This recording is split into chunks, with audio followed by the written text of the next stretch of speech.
Hi, my name is Joe Mazzella, and we're going to be talking about Rett syndrome today in education. So, what is Rett syndrome? Rett syndrome is a rare genetic, neurological, and developmental disorder that affects the way that the brain develops, which causes progressive loss in motor skills and speech. The developmental part neurologically affects children in their academic progress. The prevalence of this disorder is only found in females, and it affects 1 out of every 9,000 to 10,000 females. It is very, very rare to find it common within boys.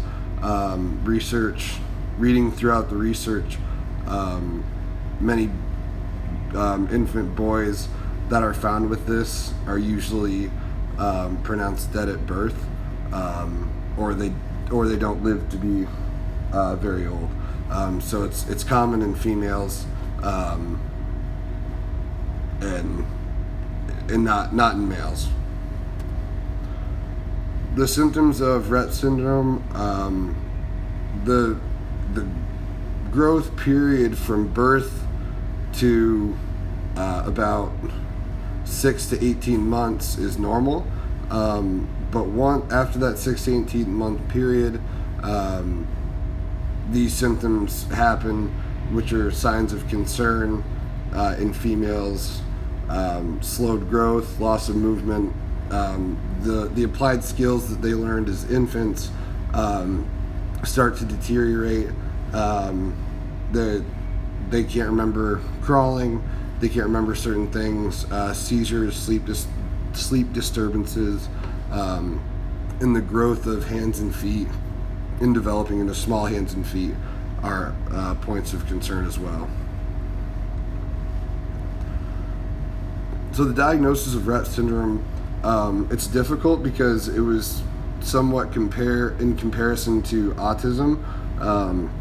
A diagnosis can come through a physical exam with information about development in the medical history of the child, or a genetic DNA blood test, because the cause of Rett syndrome is the mutation of the MECP2 gene. But the essential criteria for determining a diagnosis of Rett syndrome is the development between 6 to 18 months, followed by the loss of the skills like we talked about on the last slide, or the partial or complete loss of purposeful hand skills and repetitive hand movement. So a lot of the symptoms and the essential criteria mirror autistic characteristics, but Rett syndrome cannot be diagnosed based off of a traumatic brain injury and things like that. So functional and behavioral characteristics, like I said, a lot of the similarities are autistic-like behaviors. Walking on toes, sleeping problems. There is an awkward kind of gait, which means like their ability to walk. It's wider, teeth grinding seizures, cognitive abilities, and apnea, sleep apnea as well, which is the holding of breath, not by choice. So treatment for Rett syndrome, there is no treatment, there is no cure. Really, we're just trying to manage the symptoms, manage the behaviors, and making sure that we're monitoring for scoliosis and heart conditions. But there is no cure. We're just trying to maintain and modify as we go along throughout the process. So daily supports. Most supports in the educational process will come through special education, like mirroring the autistic similarities. Research shows that these females can push in and participate in general ed activities, but because of the neurological dysfunctions, it's preferred to have them in the autistic setting, the life skills setting, but along with those, we want to apply braces to support scoliosis splints to modify their hand movements, nutritional programs, and other supports that students get in the special ed division: speech, occupational therapy, physical therapy. Probably best to provide them with a one-on-one aid and using technology supports.